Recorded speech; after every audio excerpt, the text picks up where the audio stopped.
La palabra de Dios nos vivifica, da gozo y paz a los que la guardan y con todo el corazón la buscan.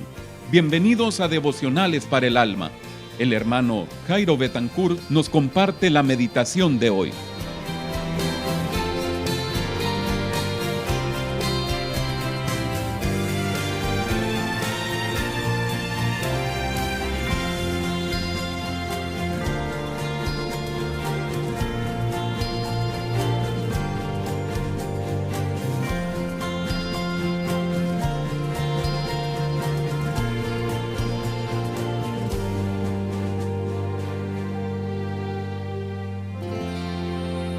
La pregunta clave en esta temporada en la que celebramos el nacimiento de Jesús no es si crees que Jesús nació, tampoco es si crees que en esta fecha fue cuando Jesús nació, u otras más.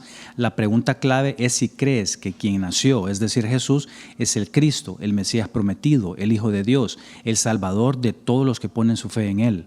¿Por qué es importante esto? Bueno, porque tal como lo dice el apóstol Juan en 1 Juan 5:1, todo aquel que cree que Jesús es el Cristo es nacido de Dios. Un poco más adelante, en los versículos 4 y 5, describe que quien es nacido de Dios y cree que Jesús es el Hijo de Dios, vence al mundo.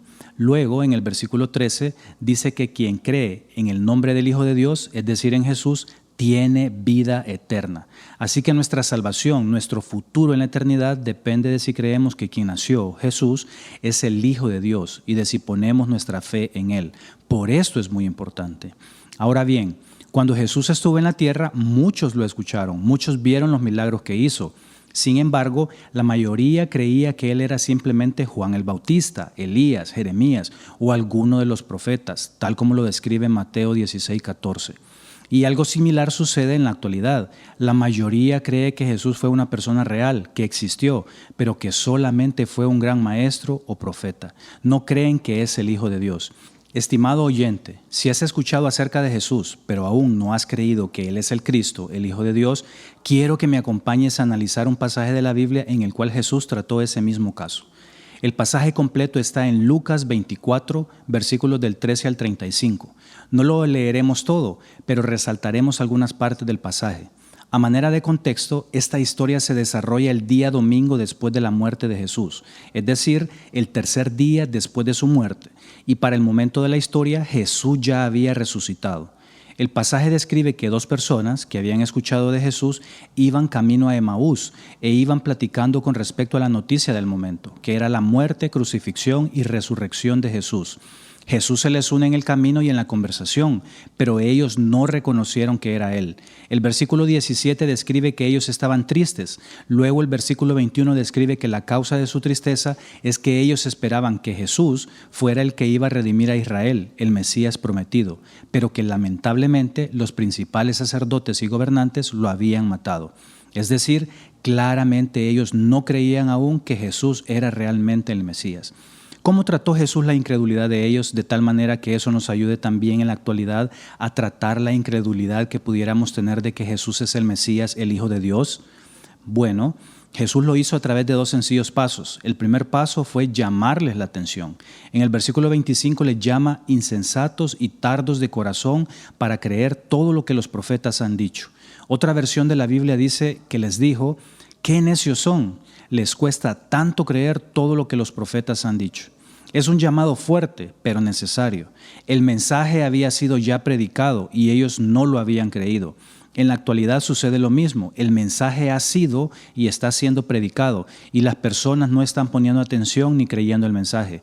Por lo que quien aún tiene dudas debe prestar atención al mensaje predicado y creerlo. El segundo paso que Jesús utilizó para tratar la incredulidad de estas dos personas fue llevarlos a las Escrituras. El versículo 27 dice, y comenzando desde Moisés y siguiendo por todos los profetas, les declaraba en todas las Escrituras lo que de él decían. No les hizo un milagro, algo sobrenatural, no, les llevó a las Escrituras. El que duda no encontrará respuestas en experiencias sobrenaturales o emotivas, sino únicamente en la palabra de Dios, porque es en las Escrituras donde está el mensaje, las buenas nuevas de salvación para todo aquel que cree en Jesús. El Antiguo Testamento contiene más de 300 referencias al Mesías. Todas ellas se cumplieron en Jesús y establecieron una sólida confirmación de sus credenciales como el Mesías prometido. Estas profecías hacen referencia a su nacimiento, a su ministerio, a su muerte, a su resurrección y muchos aspectos más de su vida en la tierra. ¿Se imaginan la clase magistral que Jesús le dio a estas dos personas en el camino de Emaús al describirles cada una de esas más de 300 referencias del Mesías y que todas ellas se estaban cumpliendo en él? Emaús era una aldea que quedaba a unos 11 o 12 kilómetros de Jerusalén y se necesitaban unas 2 horas con 40 minutos aproximadamente para desplazarse caminando de un lugar a otro. No sabemos en qué momento del trayecto se les unió Jesús, pero el tiempo que caminó con ellos fue suficiente para hacerles un recorrido por todas las profecías. En el próximo devocional haremos un recorrido por algunas de las profecías que hacen referencia al nacimiento de Jesús, ya que estamos en la temporada en que celebramos tan importante evento. Pero el día de hoy terminaremos resaltando la pregunta que se hicieron estas dos personas en el versículo 32, que dice así: ¿no ardía nuestro corazón en nosotros mientras nos hablaba en el camino y cuando nos abría las Escrituras? Estimado oyente, si en este momento has sentido el llamado de atención de Dios y tu corazón arde al escuchar su palabra, no seas tardo para escuchar su llamado, sino cree que quien nació es el Hijo de Dios y pon tu fe en Él para que tengas vida eterna y así puedas celebrar adecuadamente la Navidad. Que Dios te bendiga.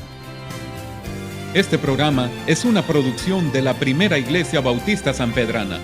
Puede buscarnos como Privas en Spotify, Facebook y YouTube. O escríbanos al correo privashonduras@gmail.com. Muchas gracias por escucharnos. La paz de Dios sea con usted.